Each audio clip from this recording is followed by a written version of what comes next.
Let me be the first to wish you a Chag Pesach Sameach. I can't believe that Pesach is just a few short weeks away. We'll be gathering for our first night of Seder on Friday, April 15th. And so you might be considering now, what does Pesach look like for me and my family this year? And we hope that you'll engage in any way that you feel comfortable with the many wonderful opportunities for learning and gathering at Holy Blossom over the Pesach festival. So I wanted to share a few highlights with you, and as you begin thinking about what this might look like for yourselves.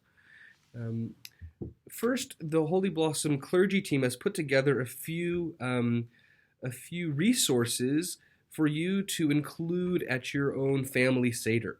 If you are planning your own Seder this year and would like to enhance it with some readings, with some videos, with some extra items that you could place on your Seder table, you can take a look at the link. It's just below this video, and then you'll see Pesach Creative Resources. You might also be feeling like, I'm not up for cooking this year, or I don't want to go to the grocery store and find all the elements of the Seder plate. So you can also click on a link to find a catering menu. And the catering site, you can just get a Seder plate.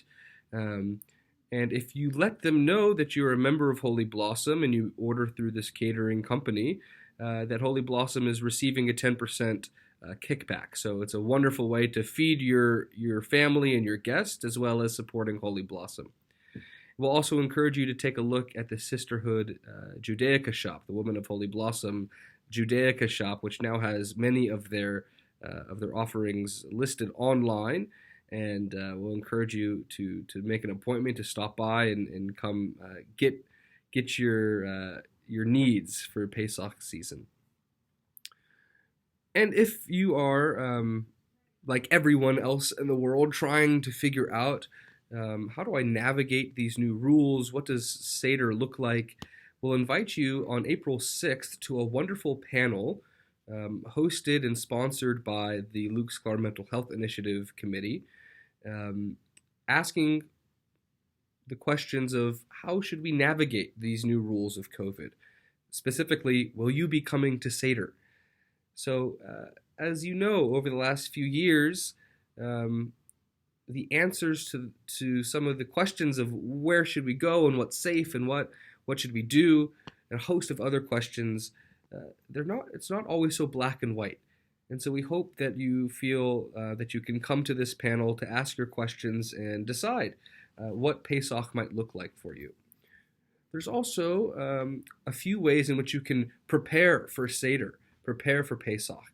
So on Sunday, March 27th, this Sunday, you can join Rabbi Tepper and Lisa Eisenbaumel to gain some tips on putting together your family Seder, how to make it unique and how to make it meaningful for your family. You might also want to join on March 31st at 7 p.m. We're exploring the wonderful world of Haggadot and how you can create your own Haggadah for your family this year, a workshop run by our coordinator of adult education, Sharoni Siboney. And that should be a workshop not to be missed to create these really wonderful and unique and personal and inspiring Haggadot.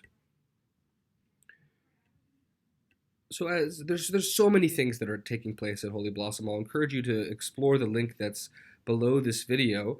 But I also want to send an invitation. If you do not yet know what your first night Seder plans are, please consider joining us for our congregational virtual Seder. We know that many folks are looking forward to returning to their family Seders, to going to friends' houses in person, and that many people are just not there yet, and that's okay.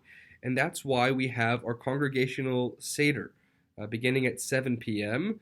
We'll provide the online Haggadah. We will provide the leadership. All you need to do is set the table and bring that festive spirit, and we can join together 7 o'clock on Friday, April 17th. As well as, of course, our Yom Tov service the following morning. And during Kol HaMoed Pesach on Wednesday, there's an incredible opportunity to join an in-person interfaith Seder at Holy Blossom Temple.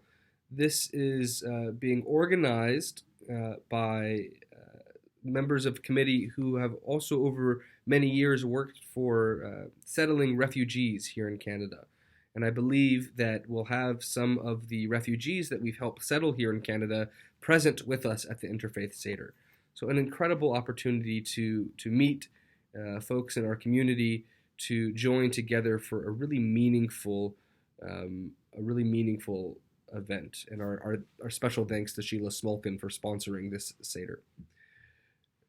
A last word, that with the seventh day Pesach also comes the Yizkor service, and that we know that we in our community remember our loved ones who have died every day and on every holiday season, and that during Pesach we have the opportunity to gather together for a special Yizkor service, remembering those who have died.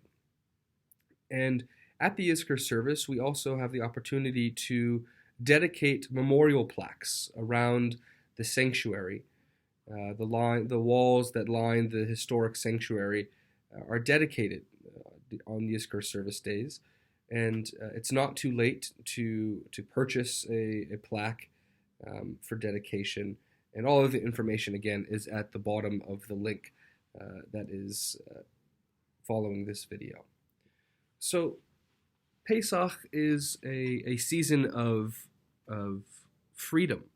It's a season in which we call the redemption of the Jewish people, and a season in which the Jewish people are called upon to work towards the freedom and redemption of all of those in this world who are in need. The world is broken. The world is a scary place.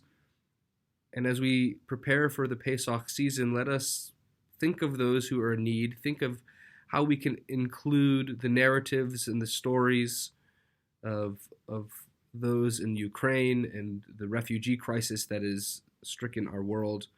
Let us consider how we can gather together in person, gather together online to share our personal stories, to tell the stories of our collective memory. So wishing everyone a Chag Sameach, happy Pesach, and we hope that you will be joining us in whichever fashion that you're comfortable here at Holy Blossom.